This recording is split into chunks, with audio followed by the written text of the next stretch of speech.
That's why my belief is the briefer the brief is, the greater the sigh of the reader's relief is. If it gets weird, you've been forewarned, just so you know. Just stop now if you're not okay with strange. Reading a book or going outside or not spending, 30% of your day looking at a chunk of LEDs.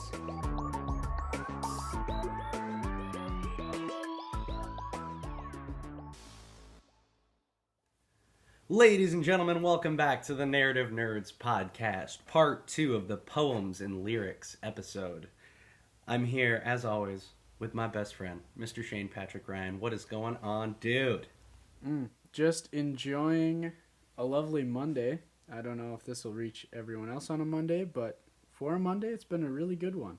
And I am absolutely stoked to talk about more poetry. After the last episode we did, I just really been feeling the literary concentrate that is poetry. So I'm excited. Definitely, man. I'm excited. Thora is also excited. She keeps looking at me and hopping up on me. So if you hear that in the background, it's just Thora getting equally as excited for these as we are. So she's ready for the content, man. she's ready. She is absolutely ready. Carter. She's like, Dad, what do you got for us today?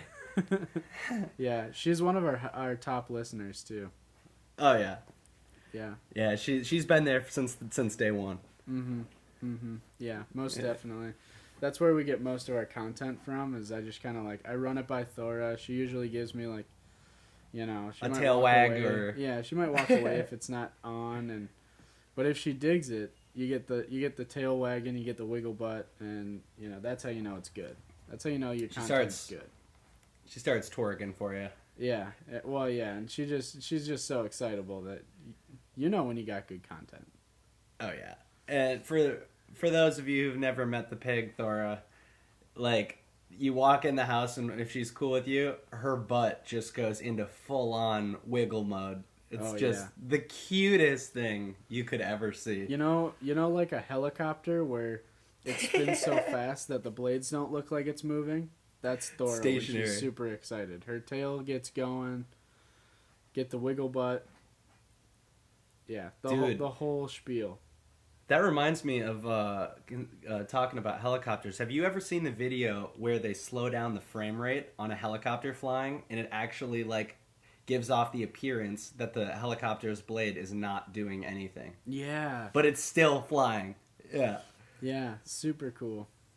That's so fascinating. Super cool. We've been Looks like Shane and I were on the phone a good amount today talking about time travel and space and stuff and future episode stuff and general science of the potential of time travel. So we're kind of in that structured mindset at the moment. So now we're talking frame rate and helicopters, spin blade speeds, and it might go a little rampant onto some tangents. Well, I was gonna say the listeners at home may want to buckle up for this one because Carter and I got pretty existential and pretty out there in our conversation about time travel and parallel universes and all that kind of stuff. So if it gets weird, you've been forewarned. Just so you know. Yeah. Just stop now if you're not okay with strange.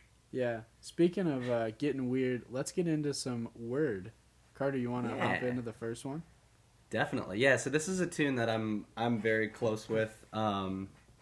It's by the man Jack Johnson off of his new record. It's called Sunsets for Somebody Else. And it has a near and dear place to my heart just because a lot of the lyrics I personally resonate with in my current situation in Connecticut, and coming back to Minnesota. So I've got some deep-rooted connection to this piece. So let's jump into it. It goes a little something like this. I know I've seen your face somewhere, selling something, some big idea. I know I've seen that vacant stare, selling sunsets for somebody else. You find yourself asking yourself, what is any of this worth? You find yourself looking up at night from the bottom of the earth. No. Can this world not afford to sleep anymore? No. Did your sheep start jumping? Did they grow out their teeth, or did they need a little something more than this? The taste of trouble on your lips, 'cause now they're biting at your thoughts. You tell yourself just to turn away, but you know you've already lost. The smell of rain when you saw away could never be paid in full. You try in vain to account for this mess and everything that you stole. And it goes back to the chorus. No, can this world not afford to sleep anymore? No, did your sheep start jumping?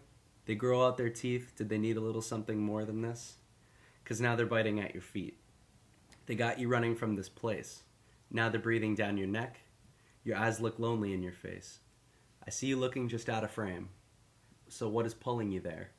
'Cause things will never stay the same. So what is keeping you here? And then the chorus repeats again. And we'll essentially just jump in at like the end of the chorus.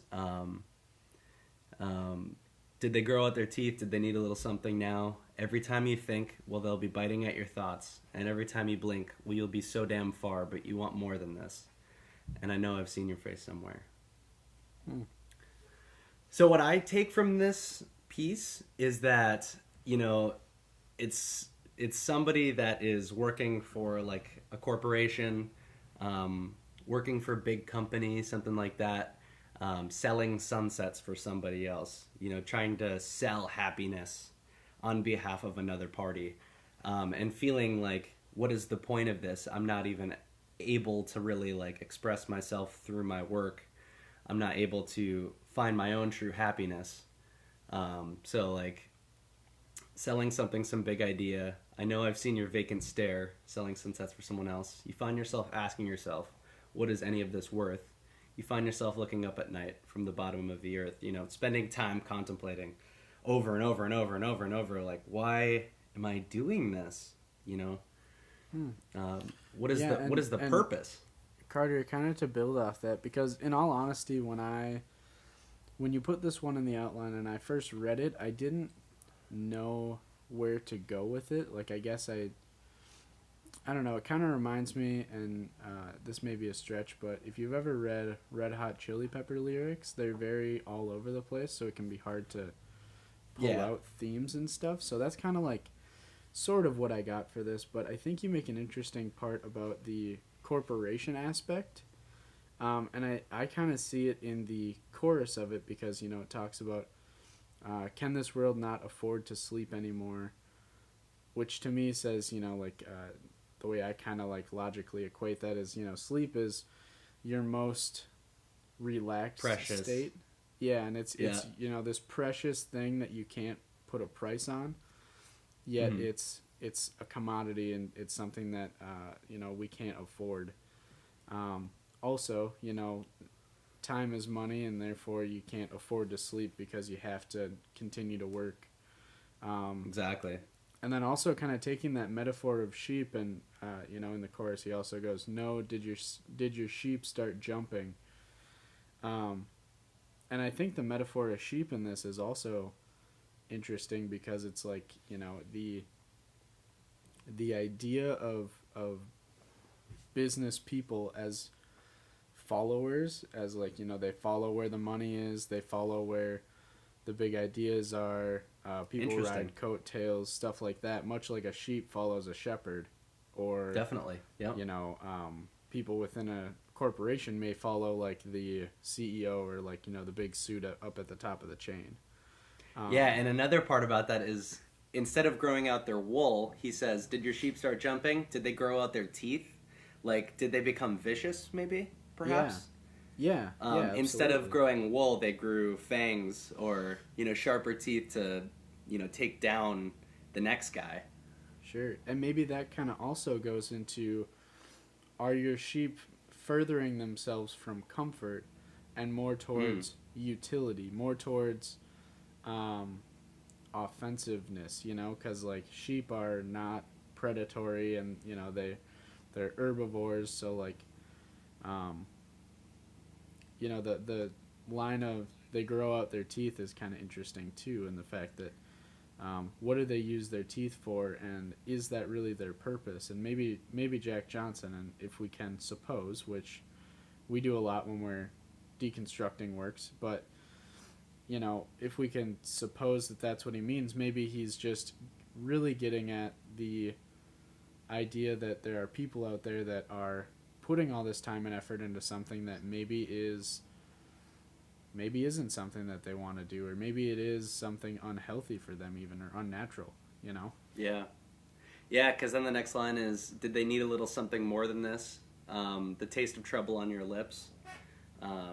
Now they're biting at your thoughts. So like your own sheeps, your ability to sleep, which they should just be jumping. Instead, now they're just eating away at you internally. You tell yourself just to turn away from the thoughts, essentially, but you already lost because they conquered you. The smell of rain when you saw away could never be paid in full. You try in vain to account for this mess and everything that you stole. So that could just be like, you were, while you were trying to make your way in the slipstream, you had to step on some people to get there. Maybe stealing was metaphorical for what you stole from somebody else's opportunity, perhaps, or promotions or something. Who knows? Or a job. Yeah, or maybe just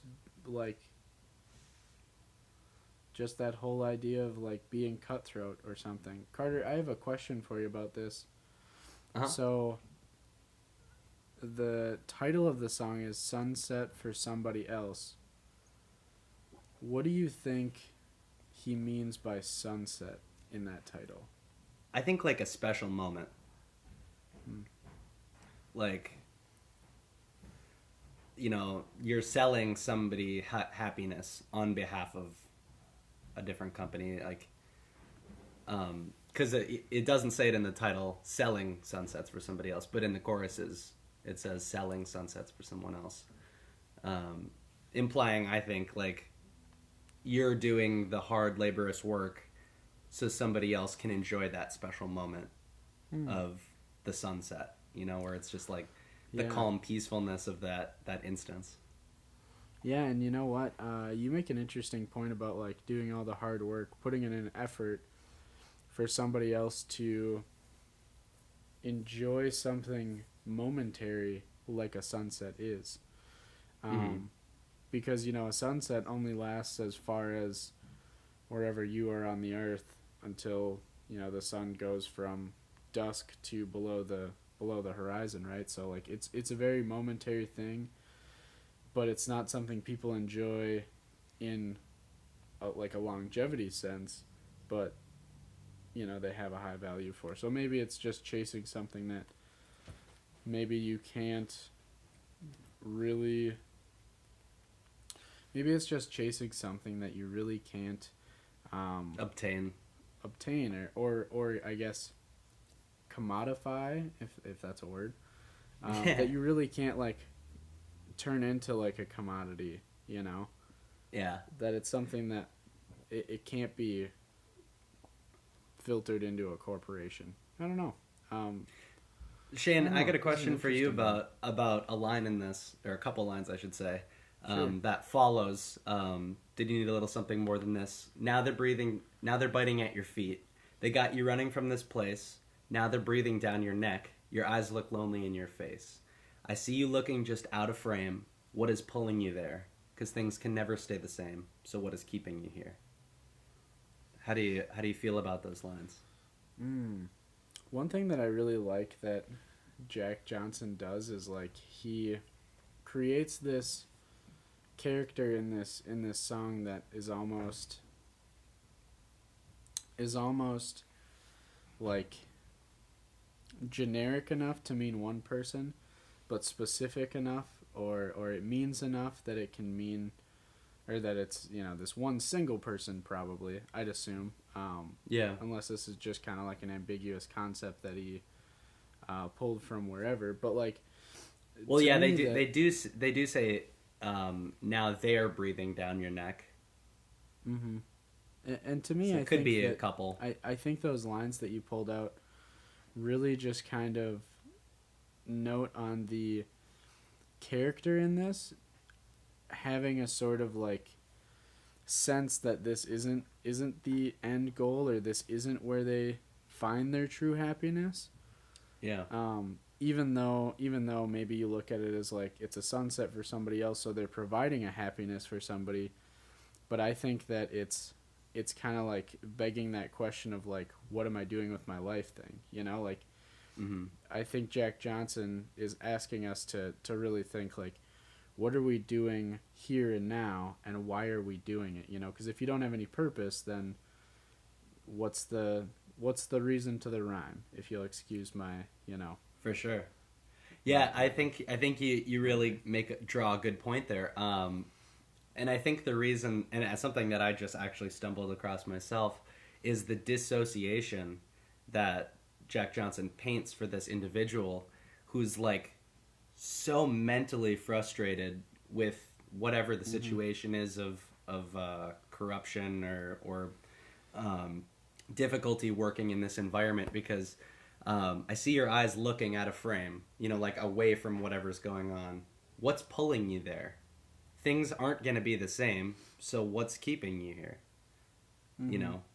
And then it also wraps itself up with, he finishes it with, every time you think, well, they'll be biting at your thoughts. And every time you blink, well, you'll be so damn far because you want more than this.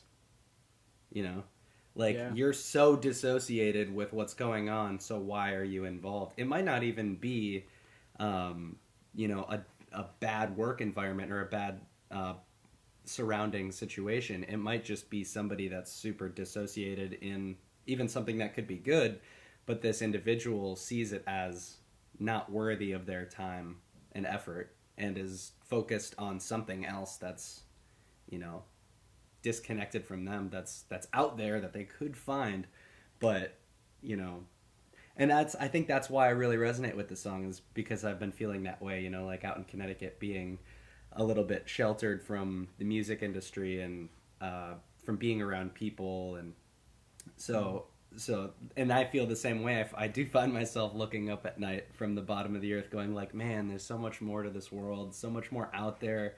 What can I accomplish? What can I achieve? What can I experience?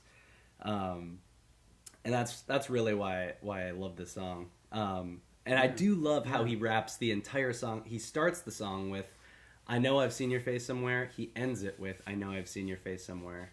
What do you think that means? That's something that I'm not really 100% sure about right now.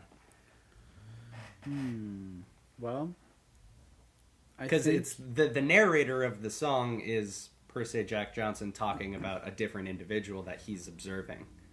Right. Well, here's how I kind of take that, Carter. I take it as he repeats that line because he almost sees it more than he wishes to. Like when you think sheep, you think a flock of sheep. You think a bunch of sheep being guided by a shepherd or a dog or something like that, whatever. But I think what the purpose of that repetition is that he's seen this so many times, and he's seen it in so many people that he knows or cares about, that it's weighed on him heavily enough to create this beautiful piece with so many different meanings. So I guess to our listeners, think about it. Like you have your daily grind, and every week is, for most people, it's rather similar. It's very structured. We love schedule. We love having assuredness that things are going to be the same. We find comfort in that. And I think this song kind of asks us to walk away from that. Be comfortable with change. Yeah. But anyways, Carter, I think we could talk about this one for probably the entire episode. But we have a ton of other ones. Are you cool if I hop into the next one? Let's get it, man. All right, so the next one is by Dr. Seuss. It doesn't really have a title, but let's see if I can make it through it, because it took me about 6 practice tries to get all the way through it. So, without further ado, a short piece by Dr. Seuss. It has often been said, there's so much to be read. you never can cram all those words in your head.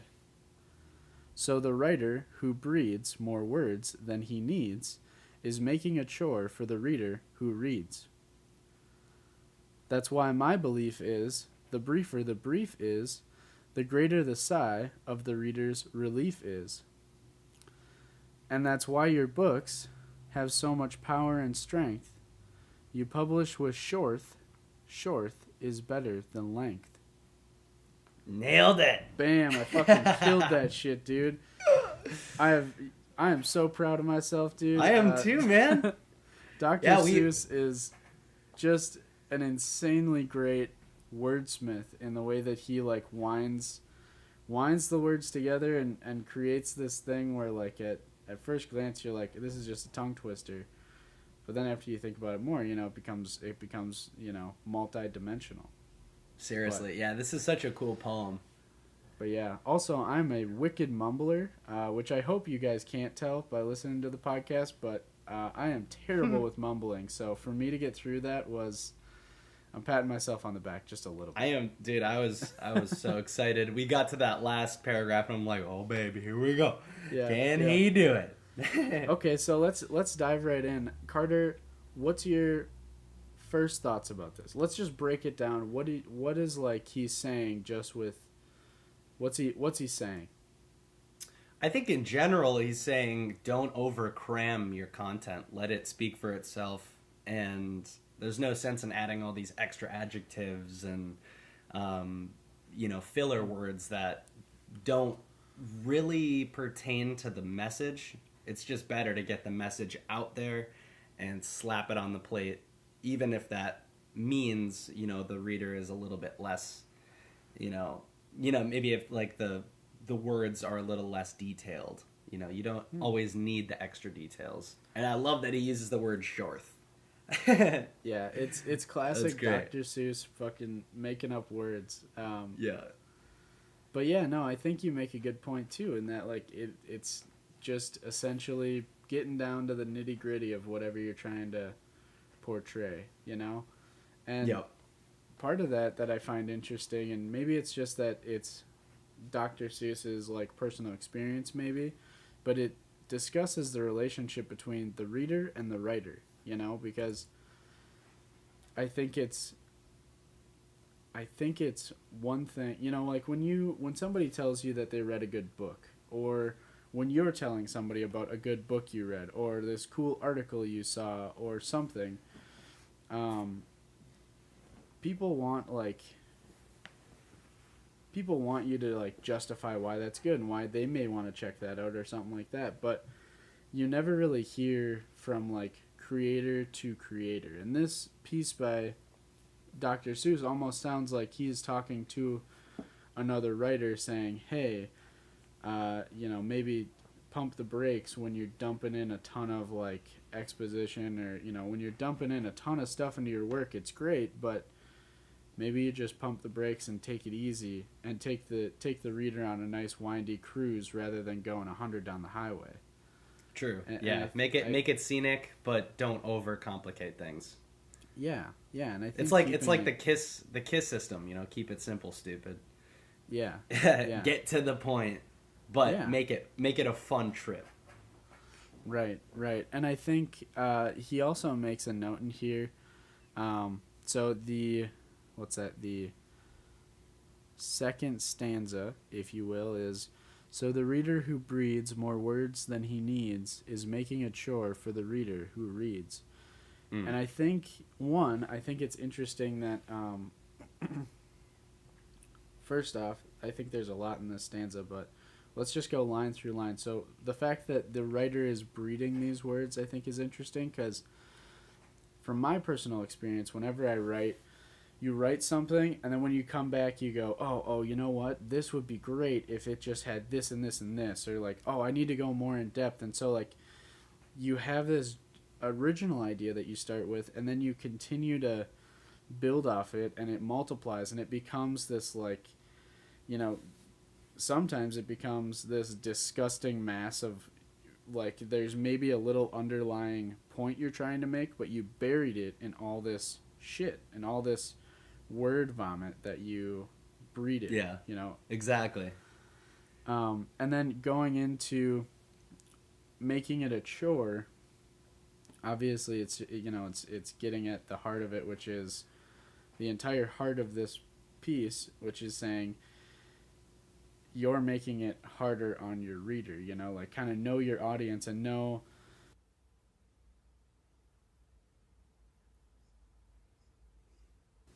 pump the brakes enough and make it simple. As you were saying, the KISS system, keep it simple, stupid.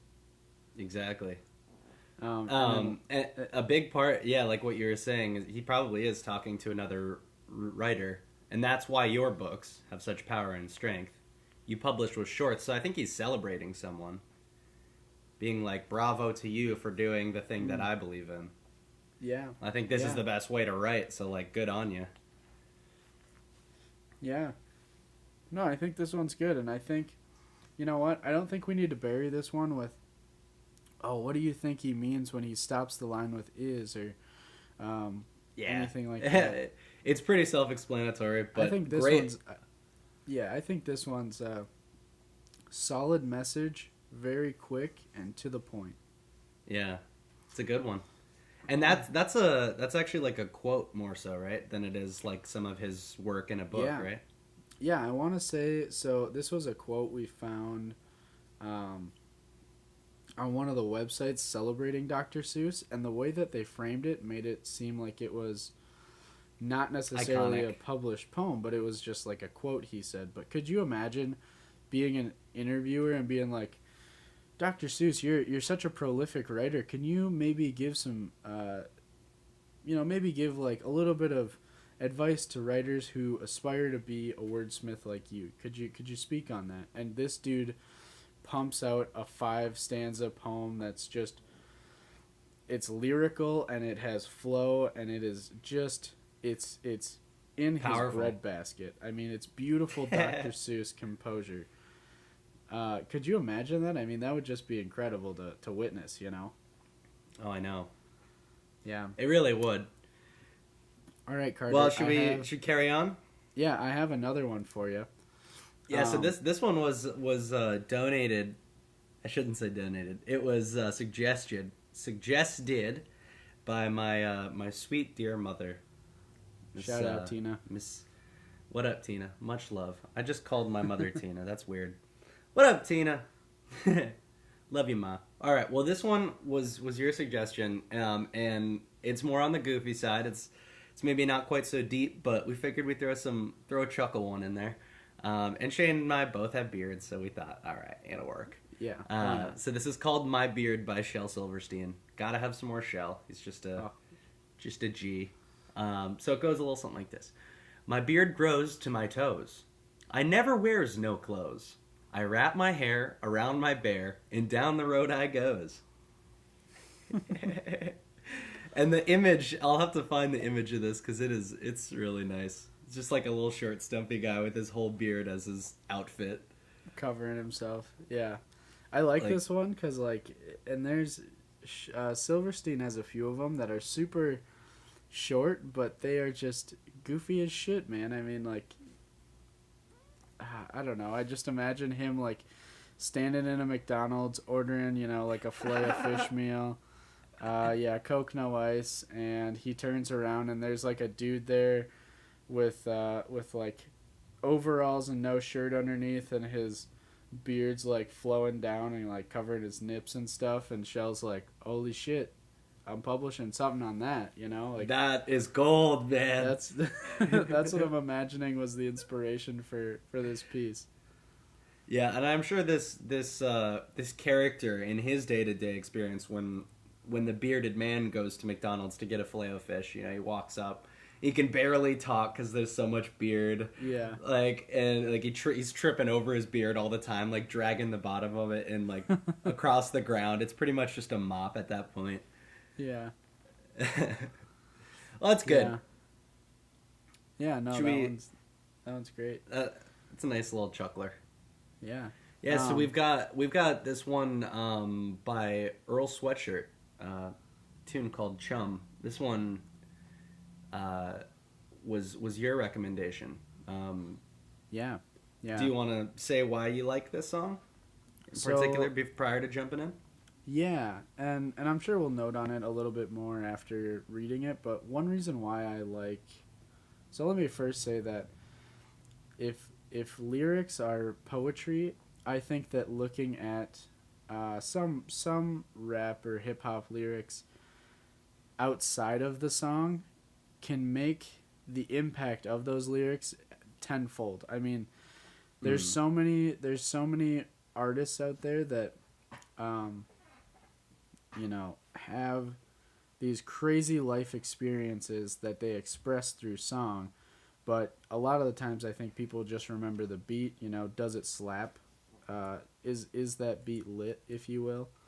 When really, if you look at it, you can see a lot of thematic content. You can see these deep ideas that really resonate with a lot of people, and I think that it may, and I hope not, but it may be something that modern era hip hop artists are getting away from. But I know, and we had somebody reach out to us on Facebook, Allie, who mentioned that there's a lot of other artists like 90s hip hop, like Carter, help me out here.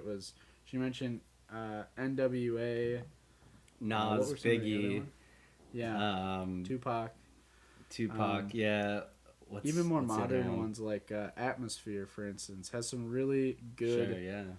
meaningful content and not just like.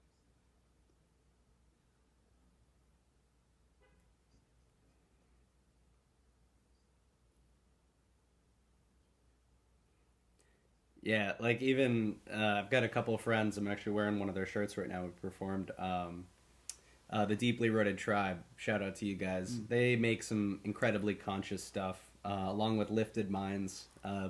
Both Minneapolis hip hop artists, but those guys really have got an incredible way of portraying their message on top of a rhyme scheme that fits really nice and flows properly. yeah, yeah. Well, let's get into it, Carter. You want to take this one away? Yeah. All right. So we got. Oh, by the way, just a heads up. This is just verse 1 and 2. It's a really wordy song. It's very lyric heavy. So we just did verse 1 and 2. All right. Let's get it. Something sinister to it. Pendulum swinging slow, a degenerate moving. Through the city with criminals, stealth. Welcome to enemy turf. Harder than immigrants work, golf is stitched on into my shirt. Get up off the pavement, brush the dirt off my psyche. Psyche. Psyche. It's probably been 12 years since my father left me fatherless. And I just used to say I hate him in dishonest jest. When honestly I miss this man. Like when I was 6. And every time I got the chance to say it, I would swallow it. 16, I'm hollow, intolerant, skip shots. I storm that whole bottle. I'll show you a role model.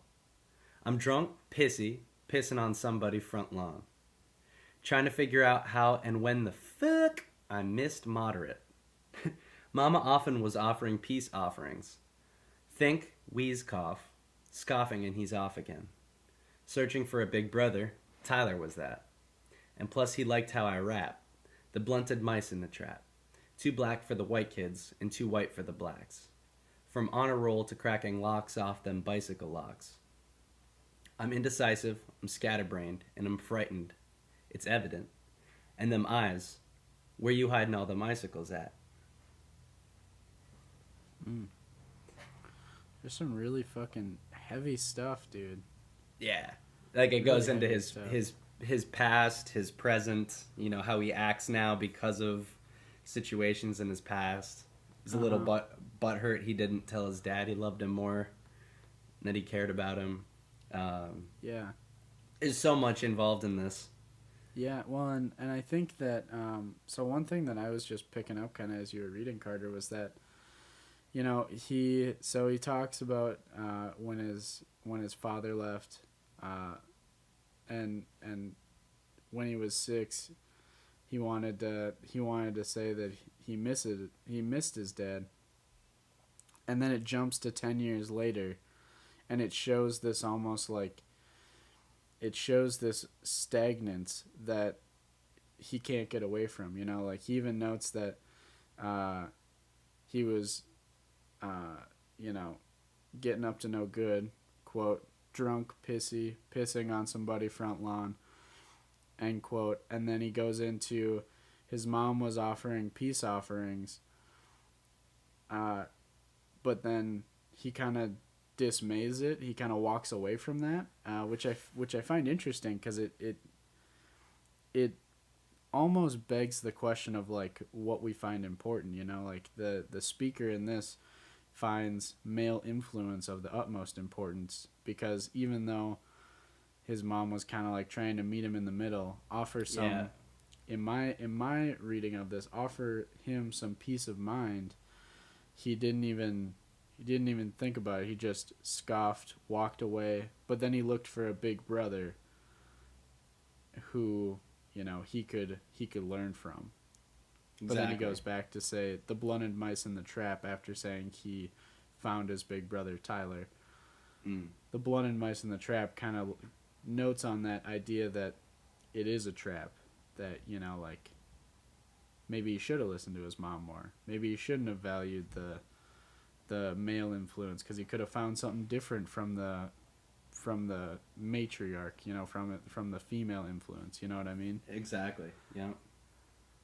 Yeah, and that he was like kind of cast out. He couldn't really fit in with the blacks or the whites. He's kind of right in the middle of both worlds, feeling like he should be able to, vibe with both sides, but neither really take too kindly to him. And how it shows like his rapid decline of going from honor roll to cracking bicycle locks. Yeah. That he's indecisive, scatterbrained, just all over the place, just very confused because of the situation. Right. But yeah, I think. Well, I think he's filled with a duality. I mean, and I'm sure that there's numerous like psychological studies of like, not just like races and how they fit into like our social environment, but also when you have someone who's mulatto, where they're like, half white, half black, or whatever, that duality, it creates a sense of outcastness that he notes on here when he says too black for the white kids, too white for the blacks. And it's almost like the speaker in this just does whatever he can to fit in, rather than focusing on his own wave. He focuses on the waves of other people and just rides that, Exactly. I mean, cracking locks up off the bicycle racks, leaving behind, the honor roll, the high standard of education for whatever may get his buddies to chuckle or think he's cool or something like that. I mean, it's a cursed duality that I think the speaker is really boiling down to. Yeah, losing a sense of, I guess losing a sense of independence and like, knowing yourself and kind of just, running with the pack as opposed to being your own alpha. Mm-hmm. Yeah. Yeah, and I mean, I think, Carter, I think that's a really good point too, the being your own alpha, because he literally says, I'm frightened, Mm-hmm. And he's indecisive. He doesn't know which way is up, and he doesn't know what he should want, but I think a main theme of that is he wants somebody to care, somebody to be there for him, like his absent father wasn't, in lieu of. And I'm sure that's why I brought in the thing about Tyler. Tyler was that he kind of was my role model. When the alcohol was my role model, he switched to, right, another maybe not father figure, but just somebody he could look up to as a hero, and that he respected his work as well. So he was like, regaining potentially a little sense of self-worth and stability. Yeah, absolutely. Yeah, in the midst of his difficulties. But yeah, I really do like how he lays this all out and how he, bounces between word schemes, and that it's not always, the same rhymes, like where them icicles at as the last line. Kind of jumping back to Tyler was that. That's like 6 lines back. That's where the rhyme scheme happens. And then in between that, you got Trap, Blacks, Racks, and then it's Evident. And then you got the final rhyme, which goes back. And personally, that's how I love to write lyrics myself. I write a lot of like free base poetry that is more like, meant for, like hip hop type of music. I just never really released that kind of music, but I feel like I can vibe with this type of schematic of rhyming, Right. in the sense that it's not always you're saying like 1, 1, 4, like, and then 2 and 3 are the same, where it's, or like 1, 3, 2, 4 for the rhyme schemes. It's all over the place in free base, and that makes the flow of it extremely exciting.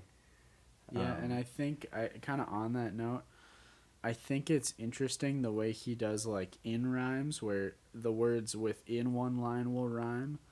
A couple examples of that where Mama often was offering peace offerings, like, obviously the assonance of off, in often offering offerings. Yeah, And and Mama. Yeah, absolutely. And you also Mama see often. Where else was I seeing it? Oh yeah, the line, I'm drunk, pissing on somebody front lawn. You kind of get like a rhyme sandwich because you get drunk and front. They kind of have that same like unk sound, Mm-hmm. and then pissing. Obviously those are the same like root word, so you get that there. But like Earl Sweatshirt just has a really, really good way of writing this. Carter, we can kind of let this one resonate a little more, but I had a question for you. Mm-hmm. What do you think of the line, "Get up off the pavement, brush the dirt up off my psyche"? What do you think? How do you interpret that line? I guess, like, just in general, like, from all of the difficulties in his life, the dirt is metaphorical for problems, difficulty. Get off, like, quit crawling. It's time to walk. I gotta get off the sidewalk. I gotta keep moving forward, and I gotta take the weight off of myself from all this shit that's piled up. That's made it difficult for me, to bear with my own existence. I gotta wipe off that dirt. I gotta start a fresh slate and push on. I guess that's how I kind of perceive that. Yeah, that's interesting. And I was just thinking too, the fact that he says brush is kind of notes on like the whole that dirt, if you will, is part of it's always going to be with him, but he's able to get it off the surface and kind of let it sink in a little bit more. And I think that's interesting too, because it's like these experiences and the things that he's talking about in this piece are not things that are forgettable. They're not things that you would just kind of brush off, pun intended. And I think that because they stick with him, he kind of like notes that when he says, brush it off. Exactly. Yeah, but which I definitely I resonate with that line for sure. Like you can't let your past, decide your future. Yeah, and I think it's also interesting that you make the point of getting up off the pavement, maybe from going from like a crawl to like more of a walk, because, like let's just suppose that this is Earl Sweatshirt's childhood, like, or whomever. He goes from a rough childhood of kind of being a degenerate, being in this duality of like, what's my identity? Who do I look up to? And he goes from that, kind of the crawling aspect, really figuring out those things, to becoming a rapper, becoming an artist that has a pedestal to kind of project these ideas from.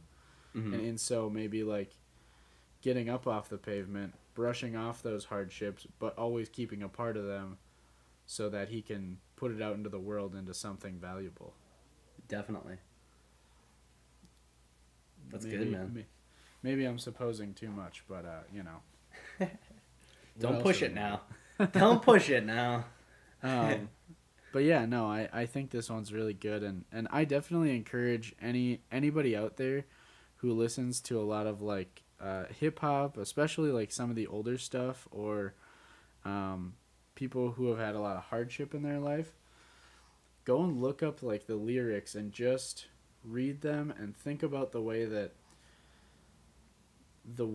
they use rhyming and the way that they use these really tough ideas. You know, like for instance in this one, the lack of a father figure, or underage alcohol and drug abuse. You know, stuff like that. How they use those to, one, paint a picture of society where they come from, and two, how they rebounded from it. You know, because I think that's an important lesson too. Is like, you always see these happy stories of people who came from something as tough as a rough childhood, divorced parents, or, you know, like being made fun of as a kid. And you see them thrive at a later age and they become these like heroic stories, but maybe there's more of that kind of stuff happening right in front of our faces, but we're more focused on the beat that they're talking behind. You know what I mean? I think that's a really good point that you bring up about, you know, what is stimulating the words. Because if you really dive back 100 years or something, you know, when slavery was around, that's how the blues started, was, you know, people making music to express the fact that they're going through some really difficult times, that it's not fair. You know, that's what they had. And I think that's kind of the same thing with like how hip hop came into be. It was very centralized around, you know, the struggle.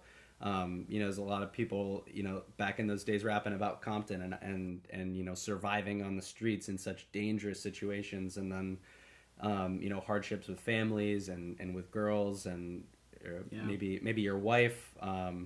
But then this is the duality, is that like the music, like more of the hip hop today has more shifted in a manner of like what's good about life, and that's a positive thing, but the content has diminished to maybe not so much what's it's you're rapping about, you know, like the drugs and the money and, you know, how great my life is, all my chains and all that bullshit. But it paints a different picture of, you know, like instead of the struggle, it's about the success. Now they're rapping about, and it doesn't even matter what you say with the success. And so that has degenerated the kind of the heart and soul of what hip hop started as, and now it's turned into more of like a fame game, you know, of this is dope, this is my life, check out my cars, you know, life is good. And so then like the literary meanings of that lose their value, in the sense of like, wow, I can really resonate with this, because not a lot of people have Bugattis and, you know, 12 bitches. Yeah. You know, the it's just average like person does not have a Bugatti. I'll tell you that much. but the average person does have struggles. So that's why like old hip hop and like why the blues have so much sentiment to people that love music, because it's not just about the banging bass and the trap fills and everything. It's about the meaning of the context, and that's where I think you lose a lot of not only musicians but also just people that enjoy music in general, is because the content has been diluted to more centralized about somebody's success, and it's attractive because people want it, but it's not, you know, necessarily like you can't compare to it so much with your own personal way of living, because it's not everybody's reality, you know. Right. But a lot of people, but that's kind of the thing, is like and that's the a portion of like kind of just the shallowness of today's society is that people are more so centralized around like making themselves look good, dressing in nice clothes, having nice vehicles, being around important people. That is like the most important thing in today, as opposed to, I guess building stuff, and staying humble. There's a lot of people that I'm sure gained fame and lost their sense of humility, and being humble. Of course, that comes with money and fame and power, but it's more centralized. I like back in those days, like you got like Tupac rapping about the struggle, Biggie rapping about like the problems on the streets, not like, yeah, I got all this shit. It's not about me and my success. It's about me and my struggles. Right. So, well, and I guess Carter, yeah. I think you make a good. I actually really like the fame game. It's just interesting to think that people have become more. Is arrogant the right word? Where they sure.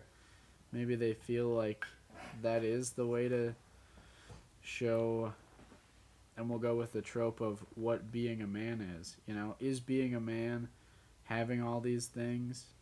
I don't know. I don't think so. That's not what I think being a man is about. But I think that you make a good point with the fame game. Because there's a winner and a loser when it comes to fame. So that's an interesting point. Imagine if you had dude like Elon Musk like starting to rap, and he's like, "Yo, I made Tesla. Hey, check my shit." Like somebody that really made something, as opposed to just a dude who's like, "All right, I'm gonna make $1,000 working some bullshit job, and then I'm gonna rent a Bugatti, and I'm gonna ask a bunch of girls to come out. I'm gonna get famous from this video, and then it'll snowball into me having success." But you're faking the success until you make it, as opposed to like you don't see anybody who like really made shit that's super important and like real to the world, and they're rapping about it. So it shows a sense of the loss of humility that has become the hip hop industry. Of course, there's still the people that are rapping with true soul and heart, like Earl Sweatshirt here, and thousands of other people. That really see it as an art form, as opposed to just let's find a great banger and spit some mumbles on it. Yeah, no, I think that's definitely a good point. Another one, Carter, that I think we could talk about all day long. I mean, there's so many things with hip hop that I absolutely love, and I wish I knew more about, because sometimes there's things that I maybe want to bring to the table on this show, but I just don't know enough about it to talk more. But that's why we're a great team, though. I've got more of a background in this realm, and you've got more of a background in the literary conceptions, and so that's what makes us a fabulous team, is that we both can hold our weights in different markets, especially with something like this that's like lyrics and poems. We both can come to the table with good insight. So it's great. I mean, Carter, not to cut you off too much, but we do have one more. I know, how dare I? What have you done? We do have one more piece. This one was actually posted by one of my Facebook friends, and I reached out to her and asked if we could use it. So this is a poem called "What Is a Door," and it's by Penny Meshki Bonzel. Thank you very much, Penny, for allowing us to use this too. Yeah, it's really good, and we hope we do you justice. Yeah. So it goes a little something like this. A door is called a door. On hinges it is hung, or on a sliding track, gliding, pulling along. Moving part of a wall, void or in solid form, a division of space, in or out of the storm. So an invitation, partition bold with bars, definition defined, depending where you are. And Jesus has his name. It's hanging on a door. Even when it is shut, through cracks, light does soar.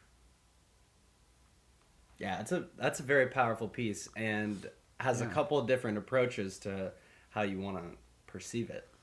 Yeah, what do you think? What's your first thoughts right away, other than like, oh, it's just a door. Penny's just talking about a door. What are your thoughts about like maybe like what the door represents or something like that? I think the door is kind of it symbolizes like the veil in between you and spirituality, perhaps. Like what's on the other side of just plain existence. Like maybe perhaps after death. Like what is beyond just our day to day. Like stepping past the standard three-dimensional ideas of doors. It's one step past that. Yeah, yeah. Well, and it's an interesting thing that you brought up, like the whole idea of a veil, because I'm gonna jump off your spirituality one because I think that's an interesting thing that we don't really talk about a whole lot on the podcast. That is, but and in just day-to-day conversations. Yeah, I mean, like spirituality, there's like this huge aspect of faith, and in this piece, there's a common functionality keeping you separated, or there's something between you and that other side of the door, and that door is almost like the faith that is incorporated into, like, say your religion or a relationship that you have with somebody. Like there's faith that you have between that thing, and the only thing the only mode of transport between you and that thing is just being part of a belief system. Like, you know what I mean? Exactly. That's the I think the major part to that is moving part of a wall, void or in solid form, a division of space. Something extra beyond just what we perceive as space. And then, so an invitation, like a door opening, is this like a welcoming into the other side, the other aspect of the door? A partition, bold with bars. Bold with bars could definitely mean like it's keeping you from that thing almost. Exactly. Yeah. And then depending where you are is another good part. Like depending where you stand with your own spirituality, perhaps. Sure. Based on your level of personal gain, of personal searching, looking for the other side of the door, as opposed to just like, well, one day the door is going to show itself and I'll have the choice of walking in or out. Yeah. I think that's what she really means by even when it's shut, through cracks light does soar. So like it's always present, whether you want to search for it, hunt for it. It's there waiting for you. Right. Hey Carter, I have another avenue of thought on this one. Let's see if you let's see what you think. Maybe you want to stroll down this avenue with me, but what if in this context a door can almost be a decision, and that decision can move you, transport you to another part, like that decision divides your space between a different part of your life that you haven't like tapped into. And like that choice can be a void, it can be like, just an open doorway that is plain and easily accessible and everything, or maybe there's something in that decision that you really have to work at, or that's a pathway you have to work towards in order to turn the knob or insert the key and unlock that door, if you will, to bring you from one place to another, in or out of the storm. As the writer says, like I think that I think it could even be just a decision to act or a decision to change your life or something like that. I mean, what do you think? What do you think about that? So something that I've always like been a really strong believer in is, especially when it comes to spirituality, religion, is, you know, nobody wants to be told what they have to do. Nobody wants to be given all the answers and then be expected to absorb them. You know, I think naturally humans have this small amount of resistance to somebody proclaiming that this is the only way. And that's why, like, with all of the time I've spent, you know, digging for, you know, answers through spiritual texts and everything, from what I've found, essentially every time I talk about this stuff, I always use the same metaphor, which is this poem. It is, I have found my own personal doorway to my answers, and there's never going to be a time that I'm going to push you through that door. I'm showing you the door, but it's up to you to open the door and to walk through it. Yeah. Seriously, I've used that 100 times in my life.